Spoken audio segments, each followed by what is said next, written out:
এ যেন এক ভিন্ন শাকিব খানকেই বড় পর্দায় উপস্থাপন করেছেন তরুণ নির্মাতা মেহেদী হাসান হৃদয়।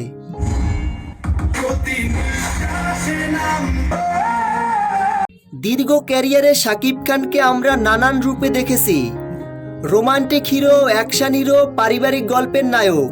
কিন্তু বরবাদে শাকিব খান একেবারেই আলাদা। এমন ভায়োলেন্ট রূপে তাকে আগে কখনো কোনো সিনেমায় দেখা যায়নি।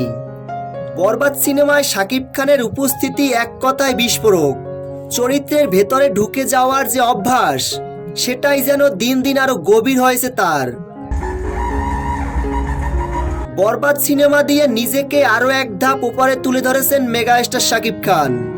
শুধুই তারকার তকমা নয়, একজন পরিপূর্ণ অভিনেতা হিসেবেও তিনি নিজেকে নতুনভাবে প্রতিষ্ঠিত করেছেন। বক্স অফিসে বরবাদের সাফল্য তা সহজে থামার নয়। দর্শকদের উত্তেজনা, হলে ভিড় এবং সোশ্যাল মিডিয়ায় আলোচনার ঝড় সবকিছুই বলছে শাকিব খান এখনো দেশের বিনোদন জগতের প্রধান চালিকা শক্তি। প্রিয় ভিউয়ার্স, আপনারা যারা এখনো বরবাদ সিনেমাটি দেখেননি, আপনাদের নিকটস্থ প্রেক্ষাগৃহে গিয়ে বরবাদ সিনেমাটি দেখুন। বরবাদ সিনেমাটি